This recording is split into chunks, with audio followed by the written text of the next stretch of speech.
ሰላም እንኳን ደህና መጡ። ገብረሃና ነን።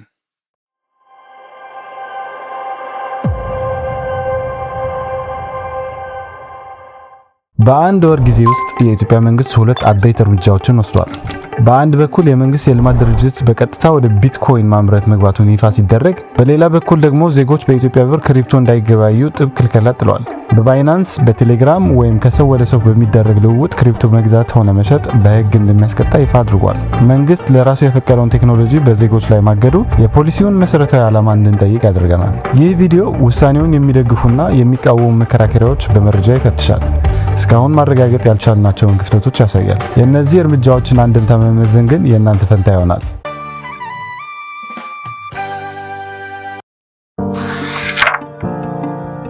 የታላቁ የኢትዮጵያ ህዳሴ ግድብ በመስከረም 9 2025 ተመርቆ ወደ ስራ ገብቷል። በ13 ተርባይኖቹ 5150 ሜጋዋት የማመንጨት አቅም ያለው ሲሆን ይህም በአፍሪካ ትልቁ የሃይድሮ ኤሌክትሪክ ፕሮጀክት ያደርገዋል። ስለሆነም የሀገሪቱ የቀድሞ ኤሌክትሪክ ማመንጨት አቅም ከእጥፍ በላይ አሳድጎታል። ግድቡ የተገነባው ያለምንም የውጭ ብድር ሲሆን ከ10 ዓመታት በላይ በዘለቀው ጊዜ ውስጥ የፋይናንስ ምንጩ የሀገር ውስጥ ቦንድ ሽያጭ፣ የደሞዝ መዋጮና የዲያስፖራው ድጋፍ ነበር። ነገር ግን ሀገሪቱ ይህን ሁሉ የኤሌክትሪክ ኃይል መጠቀም አልቻለችም። እስከ ኦገስት 2025 ድረስ ግድቡ እያመነጨ የነበረውን 3400 ሜጋዋት ብቻ ሲሆን ይህም ከግድቡ ሙሉ አቅም በእጅጉ ያነሰ ነው። የኃይል ማስተላለፊያ መስመሩ የሚያመርተውን ያህል እንኳን ተቀብሎ ማሰራጨት አልቻለም።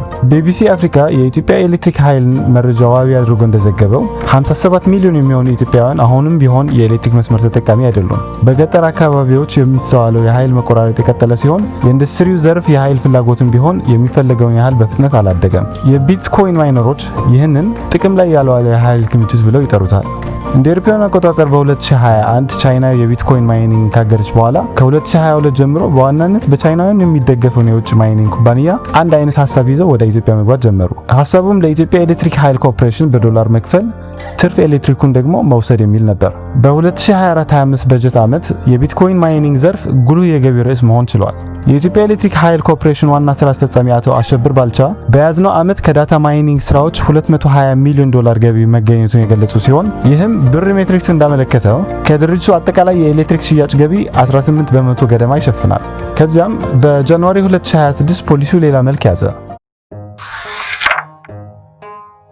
የጊዜ ቅድመ ተከተሉ እንደሚከተለው ነው። የካቲት 2024 በጠቅላይ ሚኒስትር ጽህፈት ቤት ስር የሚገኘው የኢትዮጵያ ሆልዲንግስ ኩባንያ የኢትዮጵያ ኢንቨስትመንት ሆልዲንግስ የቢትኮይን ማይኒንግ መሰረተ ልማት ለመገንባት መቀመጫውን ሆንግ ኮንግ ካደረገው ዌስት ዳታ ግሩፕ ጋር ግምቱ 250 ሚሊዮን ዶላር ገደማ የሆነው የመግባቢያ ስምምነት ተፈራረመ። ነሐሴ 7 2025 በኢትዮጵያ ኤሌክትሪክ ኃይል ኮርፖሬሽን ዓመታዊ የሥራ አፈጻጸም ግምገማ ላይ አቶ አሸብር ባልቻ በ2024-25 በጀት ዓመት ከማይኒንግ 220 ሚሊዮን ዶላር ገቢ መገኘቱን አረጋግጧል። በተጨማሪም ዘርፉ በጭራሽ የድርጅቱ የረጅም ጊዜ ስትራቴጂክ አካል እንዳልነበረና ወደፊት አዳዲስ የማይኒንግ ስምምነቶች እንደማይፈርሙ አስምረውበት አልፈዋል። ጥቅምት 27 2025 የኢትዮጵያ ኤሌክትሪክ ኃይል ኮርፖሬሽን ለማይኒንግ ኩባንያዎች የላከውን አዲስ ስታንዳርድ የተመለከተው ደብዳቤ አዲስ የታሪፍ መዋቅር ይፋ አድርጓል። በዚህ መሰረት በታህሳስ 1 2025 ዕለታዊ አማካኝ ታሪፍ በኪሎዋት ሰዓት ከ3.14 ሳንቲም ወደ 4 ሳንቲም ከፍ ብሏል። ይህ ጭማሪ በአሁኑ ወቅት በተግባር ላይ ይገኛል። ሌሎች ሁለት ተጨማሪ ጭማሪዎችን መርሃ ግብር የወጣላቸው ሲሆን በሐምሌ 2026 ወደ 5 ሳንቲም እንዲሁም በሐምሌ 2027 ወደ 6.5 ሳንቲም ከፍ ይላሉ። ጥር 2026 በፋይናንስ ፎርዋርድ ኢትዮጵያ 2026 ኮንፈረንስ ላይ ጠቅላይ ሚኒስትር አብይ አህመድ የኢትዮጵያ ኢንቨስትመንት ሆልዲንግስ የቢትኮይን ማይኒንግ ተቋማትን በቀጥታ ለማንቀሳቀስ የሚያስችል ካፒታል፣ የማይኒንግ ቴክኖሎጂና ሙያዊ እውቀት ይዘው የሚመጡ አጋሮችን በንቃት እየፈለገ መሆኑን አስታውቋል። በዚህ መሰረት የኢትዮጵያ ኢንቨስትመንት ሆልዲንግስ ወደፊት ከሚያከናውኑት ስራዎች ውስጥ ከ20 እስከ 30 በመቶ የሚሆን ድርሻ ባለቤት ይሆናል ተብሎ ይጠበቃል። በዚሁ መድረክ ላይ የሃሽላብ ማይኒንግ ኢትዮጵያ ዋና ስራ አስፈጻሚ ቃል ካሳ እንደገለጹት ኢትዮጵያ የኔትወርኩን 2.7 በመቶ የሃሽ ሬት ድርሻ በመያዝ በዓለም አቀፍ ደረጃ 8ኛዋ ትልቅ የቢትኮይን ማይነር መሆን ችላለች። ቃል ካሳ አክለውም በ2026 የኢትዮጵያ ኤሌክትሪክ ኃይል ኮርፖሬሽን ከማይኒንግ ዘርፍ የሚያገኘው ገቢ በግምት 350 ሚሊዮን ዶላር ይደርሳል የሚል ግምት አስቀምጧል። የካቲት 27 2026 የኢትዮጵያ ብሔራዊ ባንክ ከብር ጋር የተጣመሩ ማንኛውም በሰው መካከል የሚደረጉ የክሪፕቶ ካረንሲ ግብይቶችን የሚያግድ የህዝብ ማስታወቂያ አውጥቷል። የባንኩን አገላለጽ በቀጥታ ለመጥቀስ ያህል በግልጽ ፍቃድ ካልተጠቀሰ በስተቀር በማንኛውም መልክ በብር የሚሰላ የፒር ቱ ፒር ክሪፕቶ ንግድ ፈጽሞ አይፈቀድም። መንግስት ራሱ ወደ ቢትኮይን ማይኒንግ ዘርፍ እንደሚገባ ካስታወቀበት ጊዜ ጀምሮ በዜጎች የክሪፕቶ ግብይት ላይ ሙሉ እገዳ እስከጣለበት ድረስ የነበረው ልዩነት 1 ወር ብቻ ነው። ለፖሊሲው የሚቀርቡት መከራከሪያዎች መጀመሪያ ላይ ከሚታየው በላይ ምክንያታዊነት ይንጸባረቅባቸዋል። በመጀመሪያ የውጭ ምንዛሬ መከራከሪያ እንመልከት። አንድ የንግድ ድርጅት ጄኔሬተሮች ወይም እህል ለማስመጣት ሲፈልግ የአሜሪካ ዶላር ያስፈልገዋል። ባንኮች ግን አብዛኛው ጊዜ ዶላሩ በይፋዊ ምንዛሬ ተመን ሊያቀርቡ አይችሉም። ስለዚህ ድርጅቱ ወደ ጥቁር ገበያ ያመራል። ይህም ለዓመታት የኢትዮጵያ አብዛኛው የዶላር ንግድ ሲከናወንበት የቆየ አሰራር ነው። የክሪፕቶ አምራቾች ግን ለኢትዮጵያ ኤሌክትሪክ ኃይል ኮርፖሬሽን በቀጥታ በዶላርና በይፋዊ ተመን ይከፍላሉ። ይህ ደግሞ በጥቁር ገበያ ሊታደኑ ይችሉ የነበሩ ዶላሮችን ያስገኛል። በብር የሚከናወነው የክሪፕቶ ግብይት ግን ተቃራኒው ነው የሚያደርገው። የሀገር ውስጥ ገንዘብ ከባንክ ስርዓት ውጭ ወደ ሆኑና ሙሉ በሙሉ ከይፋዊ ስርዓት ወደሚወጡ ዲጂታል ንብረቶች እንዲቀየር ይፈቅዳል።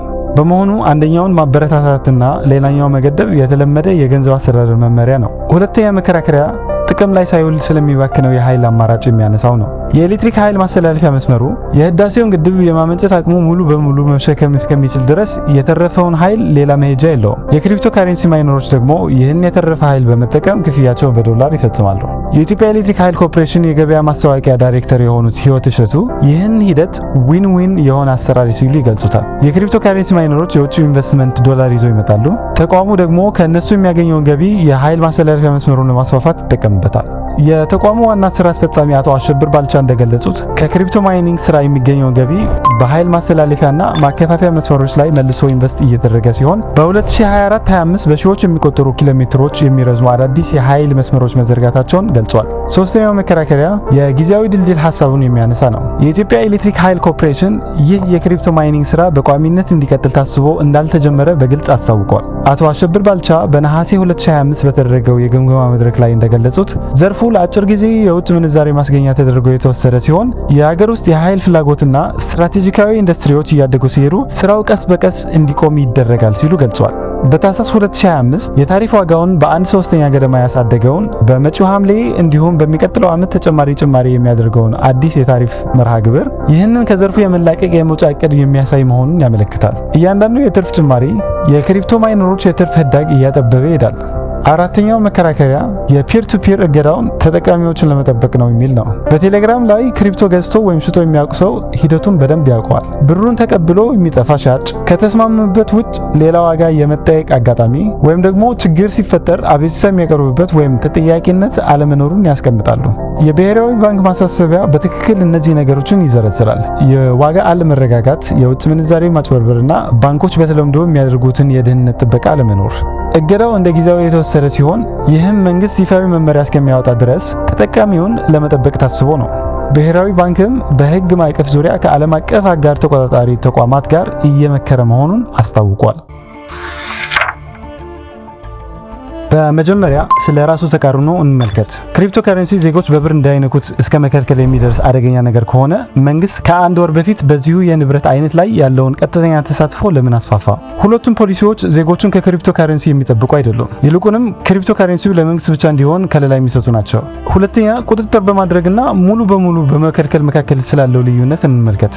ሌሎች አገራትም ተመሳሳይ የውጭ ምንዛሬ እጥረትና የገንዘብ ማጭበርበር ስጋቶች ገጥሟቸው የተለየ አማራጭ መንገድ መርጧል። ለምሳሌ ናይጄሪያ ሙሉ በሙሉ የፒር ቱ ፒር እገዳ ለመጣል ሞክራ የነበረ ቢሆንም ሂደቱ ወደ ድብቅ ጥቁር ገበያ ሲቀየር ውሳኔዋን በመቀየር ወደ ቁጥጥር ስርዓት ተመልሳለች። በፋይናንስ ገበያ ውስጥ ለሚፈጠሩ የደንበኞች ስጋቶች የተለመደው የፖሊሲ ምላሽ ፍቃድ መስጠት፣ የደንበኛ ማንነት ማረጋገጫ KYC መዘርጋትና ታክስ መጣል እንጂ ሙሉ በሙሉ መከልከል ብዙ ጊዜ ውጤት እንደማያመጣ በብዙ አጋጣሚዎች መታየት ተችሏል። ህጋዊ የፍቃድ ማዕቀፍ መዘርጋት መንግስት የሚያሰጋውን የዶላር ፍሰት ለመቆጣጠር የሚያስችለውን ሲሆን ሂደቱ በይፋዊ የባንክ ስርዓት ውስጥ እንዲቆይ ያደርጋል። አሁን የተጣለው እገዳ ግን የኢትዮጵያ የክሪፕቶ ግብይት ወደ ቴሌግራም ግሩፖችና ቁጥጥር ወደማይደረግባቸው ድብቅ መንገዶች እየገፋው ነው። ይህ ደግሞ ከፋይናንስ ግልጽነት አሰራር ጋር ፈጽሞ የሚቃረን ነው።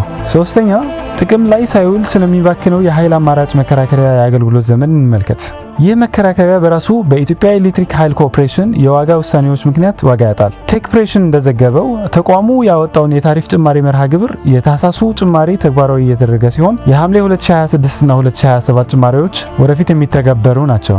እስከ 2026 አጋማሽ ግማሽ ያህሉን እስከ 2027 ደግሞ ከ90% በላይ የሚሆነው የክሪፕቶ ስራ አክሳሪ ያደርገዋል። በሌላ በኩል በኢትዮጵያ ኤሌክትሪክ ኃይልና በነዳጅና ኤነርጂ ባለስልጣን የተዘጋጀው የ2025 የኢትዮጵያ ኤነርጂ አመለካከት ሪፖርት እንዳስጠነቀቀው የክሪፕቶ ማምረት ስራው አጠቃላይ የሀገሪቱ የኃይል ምርት 30% ያህሉን ለመሰልጠቅ እየተቃረበ በመሆኑ አሁን በኃይል መቆራረጥ ለሚሰቃዩ መደበኛ አባወራዎችና ኢንዱስትሪዎች ስጋት ፈጥሯል። ስለዚህ መንግስት የራሱ የዋጋ ጭማሪ የግል ክሪፕቶ አምራቾች ስራ አክሳሪ በሚያደርግበት ልክ በዚያው ቅጽበት የመንግስት ይዞታ የሆነው የክሪፕቶ ማምረት ስራ ለማስፋፋት እየተንቀሳቀሰ ነው። በሌላ በኩል ደግሞ የራሱ ሪፖርት የኃይል ፍጆታውን ዘላቂ እንዳልሆነ ያስጠነቅቃል። ክሪፕቶ ማምረት ጥሩ ነው የሚለው መከራከሪያ ሆነ ስራው ይከስማል የሚለው ግምት የሚመነጩት ከአንድ መስሪያ ቤት ነው። የእነዚህ ሁለት የተለያዩ አቋሞች አብረው ጎን ለጎን መራመድ ደግሞ ኢተፈጥሯዊነታቸው ያጎላል።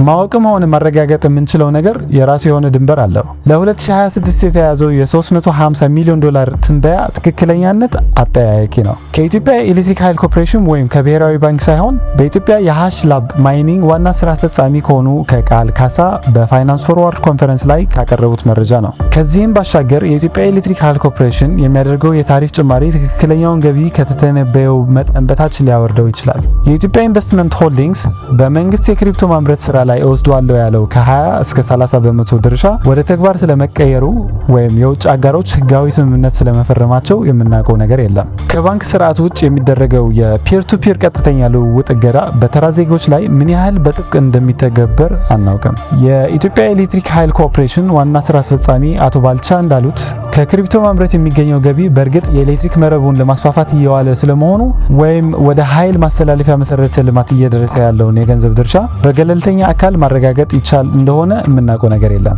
ክፍተቶቹ እነዚህ ናቸው። በምንም መለኪያ ደግሞ አነስተኛ የሚባሉ አይደሉም።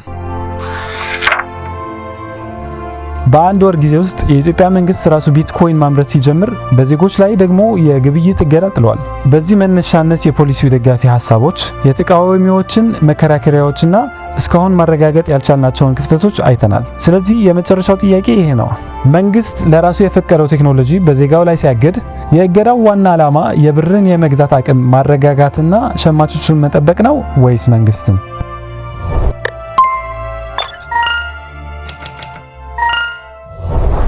በጨለማ ውስጥ ያለ ቀለም ሁሉ ጥቁር ነው። ዛሬ አንድ ቀለም በብርሃን ታግዘን አይተናል።